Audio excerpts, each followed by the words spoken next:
Hello student, welcome second maths online class at ACA. Student, अपना जो current topic था line in space, तो उसमें लास्ट क्लास में अपन ने डिस्कस किया था कि angle between two lines and equation of line which passes through a point and perpendicular to two given lines. Clear? और today's we will discuss about perpendicular distance of a point from a line. Clear? आज अपन discuss करेंगे कि कोई एक line है, clear, जिसका vector equation है r is equal to a plus lambda B, a से पास होने वाला और b के पैरेलल। क्लियर? और एक इस लाइन के बाहर कहीं पॉइंट है p, जिसका कोऑर्डिनेट अल्फा बीटा गामा। अगर p का कोऑर्डिनेट मालूम है तो p का पोजीशन वेक्टर भी मालूम है, alpha i plus beta j plus gamma के। क्लियर?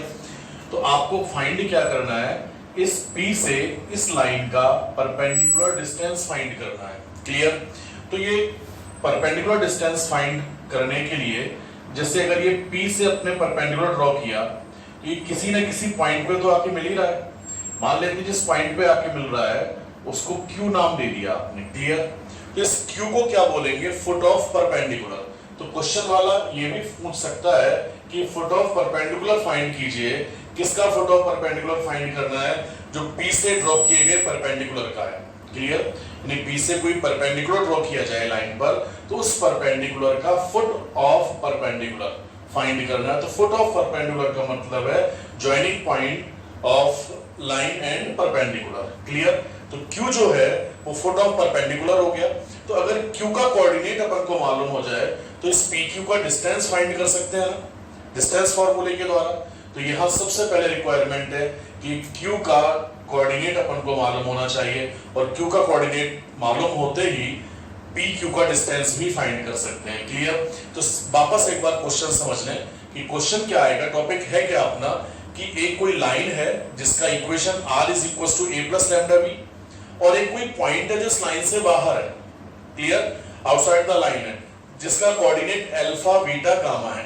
तो इस p से इस लाइन पे परपेंडिकुलर ड्रॉ किया जाना है, तो इस परपेंडिकुलर का डिस्टेंस चाहिए अपन को। तो सपोज p से जो परपेंडिकुलर ड्रॉ किया गया वो इस लाइन को q से मिलता है। ओके, तो q जो हुआ वो इस लाइन का कोई एक पॉइंट हो गया। अब q का कोऑर्डिनेट अपन को मालूम नहीं है, तो अपन ऐसा कह सकते हैं कि q एक जनरल पॉइंट हो गया जो इस लाइन पर है। तो कैसे फाइंड करेंगे q का कोऑर्डिनेट, बहुत ध्यान से सुनेंगे। तो जैसे ये तो लाइन का इक्वेशन हो गया। क्लियर? ये जो गिवन पॉइंट है जहां से परपेंडिकुलर ड्रॉ करना है उसका कोऑर्डिनेट हो गया। क्लियर? अब ये जो a होगा तो a की कुछ ना कुछ तो वैल्यू होगी, तो लेट कर लेते हैं अपन a is equals to x1i plus y1j plus z1k। ये जो पैरेलल वेक्टर b है इसकी भी कुछ वैल्यू दे रखी होगी, वो इसके डायरेक्शन रेशियो गिवन होंगे। तो v is equals to ai plus vj plus ck ये लेट किया। r जो है जानते हैं ना, जनरल पॉइंट होता है। क्लियर? तो r xi plus yj plus zk, तो जो r is equals to a plus lambda b है वो कुछ इस टाइप से तो होगा ही होगा। बस आपको क्या करना है, r की जगह r की वैल्यू रख देनी है, जनरल कोऑर्डिनेट शो कर देने हैं। तो xi plus yj plus zk is equals to x1i, यानी a का value plus lambda into b की वैल्यू। क्लियर? अब आपको क्या करना है, ये जो लाइन l है, ओके, तो इस लाइन l पर जनरल पॉइंट फाइंड करना है। तो general point on line l, clear, q x y z, तो वही i j k के कोएफिशिएंट को कंपेयर करना। तो x की वैल्यू क्या हो जाएगी, x1 प्लस a लैम्डा जानते हैं, y की value y1 plus b lambda, z की value z1 plus c lambda. तो जनरल पॉइंट आ गया। अब बेटा ये जो q है वो इस लाइन पे कहीं भी होगा, अपन को नहीं मालूम कहां है लेकिन होगा लाइन पर ही। क्लियर? तो q जनरल पॉइंट हो गया। अब अपन क्या कर सकते हैं, q कहीं भी क्यों ना हो, यहां हो या यहां हो या यहां हो या यहां हो, p से ज्वाइन तो करा ही सकते हैं ना। तो क्या किया अपन ने, p q को ज्वाइन कराया। क्लियर? जबकि p का position vector alpha i plus beta j plus gamma k है ही है।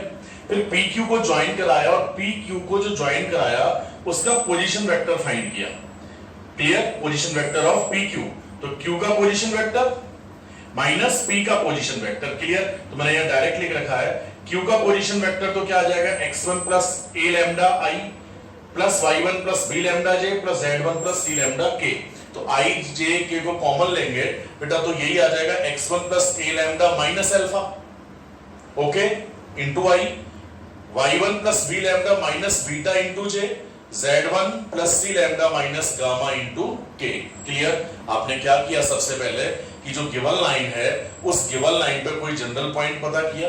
वेक्टर फॉर्म में जनरल पॉइंट कैसे पता करते हैं, r की जगह xi plus yj plus z के रखते हुए। क्लियर? और x y z के कोएफिशिएंट्स को i j के कोएफिशिएंट्स को कंपेयर करेंगे तो x y z की वैल्यू मिलेगी। तो जनरल पॉइंट पता किया, फिर pq को ज्वाइन कराने वाले लाइन का पोजीशन वेक्टर पता किया, pq, q का पोजीशन माइनस p का पोजीशन, ये आया। Clear?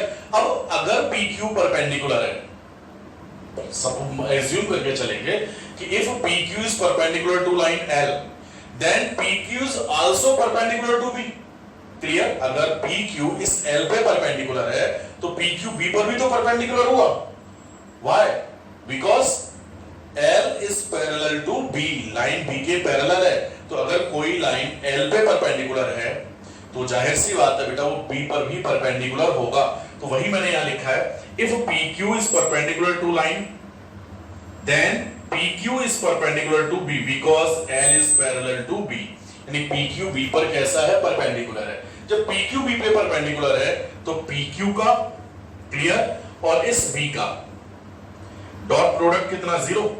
Okay, pq dot b is equal to 0 और इसको सॉल्व करेंगे लैम्डा की वैल्यू मिलेगी अपन को। pq dot b is equal to 0 को सॉल्व करेंगे, दोनों का डॉट प्रोडक्ट अप्लाई करते हुए, तो लैम्डा की वैल्यू आएगी।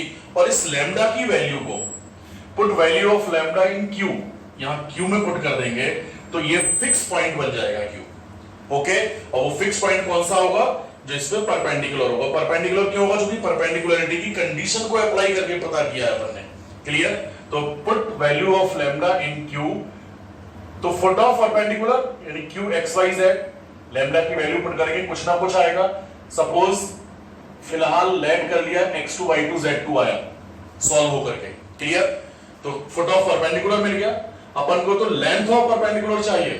तो डिस्टेंस, परपेंडिकुलर डिस्टेंस या length of perpendicular pq is equals to ये x2 y2 z2 और ये अल्फा बीटा गामा। तो distance formula x2 minus alpha का whole square plus y2 minus beta का whole square plus z2 minus gamma का whole square. Clear? तो किसी भी पॉइंट से परपेंडिकुलर डिस्टेंस फाइंड करना है, क्या करना है, सबसे पहले जो भी लाइन है उस लाइन पे जनरल पॉइंट फाइंड करेंगे।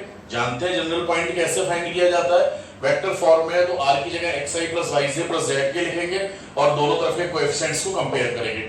तो जनरल पॉइंट आया, फिर p और उस जनरल पॉइंट को ज्वाइन कराने वाले लाइन का पोजीशन वेक्टर फाइंड करोगे, pq। क्लियर? pq आते ही अगर PQ इस लाइन पे परपेंडिकुलर है तो PQ ये कंसेप्ट यूज करेंगे, तो PQ B पर भी परपेंडिकुलर हुआ because L is parallel to B, line B के पैरेलल है। जानते ही है ना, ये इक्वेशन से क्लियर है अपन को। तो PQ B पर परपेंडिकुलर हुआ तो PQ dot B is equals to 0। PQ dot B is equals to 0 को जब सॉल्व करेंगे तो लैम्डा मिलेगा अपन को। क्वेश्चन में सॉल्व करेंगे तो पता चलेगा कैसे आ रहा है लैम्डा, और उस लैम्डा की वैल्यू q में पुट कर देंगे तो q के फिक्स्ड कोऑर्डिनेट मिल जाएंगे अपन को। फिलहाल तो q जनरल पॉइंट है, फिर q एक फिक्स्ड पॉइंट हो जाएगा ये। क्लियर? तो और जो कि क्या है, फुट ऑफ परपेंडिकुलर, तो फुट ऑफ परपेंडिकुलर मिलेगा अपन को, बट अपन को तो अब क्या चाहिए, लेंथ ऑफ परपेंडिकुलर यानी डिस्टेंस, परपेंडिकुलर डिस्टेंस या लेंथ ऑफ परपेंडिकुलर। तो लेंथ ऑफ परपेंडिकुलर या परपेंडिकुलर डिस्टेंस यानी distance between p and q, y using distance formula. तो pq, वेक्टर pq का मैग्नीट्यूड इस तरह से शो कर सकते हो, is equals to, suppose lambda की वैल्यू पुट करने पर ये x2 y2 z2 आया, p का कोऑर्डिनेट अल्फा बीटा गामा है, तो distance formula x2 minus alpha का square plus y2 minus beta का whole square plus z2 minus gamma का होल स्क्वायर, परपेंडिकुलर डिस्टेंस अपन को मिल चुका होगा। क्लियर? तो ये तो वेक्टर फॉर्म हुआ। और अगर कार्टेशियन फॉर्म होगा तो क्या करेंगे, देख लेते हैं एक बार। कार्टेशियन फॉर्म में भी कुछ ऐसा ही करना है अपन को।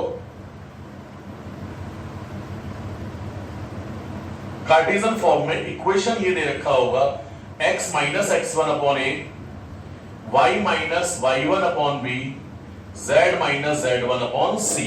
क्लियर? और ये लाइन रही और ये कोई पॉइंट है P जिसका कोऑर्डिनेट अल्फा बीटा गामा है। ओके, तो यहां P से ये परपेंडिकुलर ड्रॉ किया जो लाइन से Q पर मिलता है। ओके, तो Q ऑन द लाइन हुआ, तो Q को जनरल पॉइंट बोलेंगे। तो इस लाइन को सबसे पहले तो R के इक्वल लिखोगे और general point on line L, इसको L बोल दीजिए। ओके, और इस लाइन के डायरेक्शन रेशो क्या है? A B C। चलिए, तो जनरल पॉइंट क्या आ जाएगा बेटा? Q X Y Z, X1 plus AR, Y1 plus BR, Z1 plus CR, general point आया। फिर क्या करेंगे बेटा? PQ के डायरेक्शन रेशो पता करेंगे। लिखेंगे direction ratio of PQ। Okay, line की डायरेक्शन रेशो ABC है और PQ की डायरेक्शन रेशो को अपन बोल देते हैं फिलहाल A1 इज इक्वल टू ये माइनस ये, तो X1 plus AR minus alpha, B1 Y2 minus Y1, तो Y1 plus BR minus beta, C1 clear, Z1 plus CR minus gamma. Okay, तो अपन ने क्या किया? PQ के डायरेक्शन रेशो पता किए। अब अगर PQ लाइन पे परपेंडिकुलर है, लिखेंगे if PQ is perpendicular to line L। Clear, तो लाइन के डायरेक्शन रेशो और ये PQ के डायरेक्शन रेशो, तो जब दो लाइनें परपेंडिकुलर है तो परपेंडिकुलरिटी की कंडीशन अपन ने पढ़ी थी कि A1 A2 plus B1 B2 plus C1 C2 is equal to 0। तो यहां वो कंडीशन अप्लाई करोगे तो A into X1 plus AR minus alpha plus B into Y1 plus BR minus beta plus C into C1 plus CR minus gamma. Okay, direction ratio आ चुके। किसके direction ratio आई है? PQ के। And PQ के direction ratio तो ये थे अपने पास A1 B1 C1। PQ अगर परपेंडिकुलर है लाइन पे तो परपेंडिकुलरिटी की कंडीशन अप्लाई की है अपन और इज इक्वल टू 0, और इसको सॉल्व करेंगे। यहां से भी R की वैल्यू मिलेगी अपन को। किसकी वैल्यू मिलेगी? R की। ओके, अब ये R की वैल्यू कहां पुट करेंगे? जनरल कोऑर्डिनेट में, जनरल पॉइंट में। क्लियर, तो Q का कोऑर्डिनेट मिलेगा। ओके, यहां देख लेंगे put value of R in Q, तो general point X Y Z की फिक्स्ड वैल्यू आ जाएगी। सपोज X2 Y2 Z2 आ गया। ओके, सेम कुक मेथड है। और उसके बाद फिर डिस्टेंस फॉर्मूला PQ वही X2 माइनस अल्फा का square plus Y2 minus beta का square plus Z2 minus gamma square. Okay, तो दोनों मेथड में चाहे वेक्टर फॉर्म हो चाहे कार्टेशियन फॉर्म हो कोई डिफरेंस नहीं है। आप ये भी कर सकते हैं कि वेक्टर फॉर्म को पहले कार्टेशियन फॉर्म में कन्वर्ट करें, ये मेथड अप्लाई कर दें, या सीधे सीधे ये मेथड अप्लाई कर दें, दोनों सेम मेथड है। क्लियर, तो यहां से अपन परपेंडिकुलर डिस्टेंस या length of perpendicular drawn from a point P on line L find कर सकते हैं। फुट ऑफ परपेंडिकुलर फाइंड किया जा सकता है। एक्सरसाइज में 14.4 में और एक साइड एग्जांपल भी दे रखा है, क्वेश्चन ट्राई करेंगे और नहीं आएगा तो पूछेंगे। क्लियर, ट्राई जरूर करेंगे, गलत होगा तो गलत दिखाएंगे सब कि हमने यहां तक किया गलत हो गया। पहले तो इस वीडियो को सुनेंगे कि पॉइंट में बोल क्या रहा हूं। क्लियर, हर क्वेश्चन जरूरी नहीं है बहुत आसानी से समझ में आ जाए, कहीं दिमाग भी खर्च करना पड़ेगा। Okay, thank you.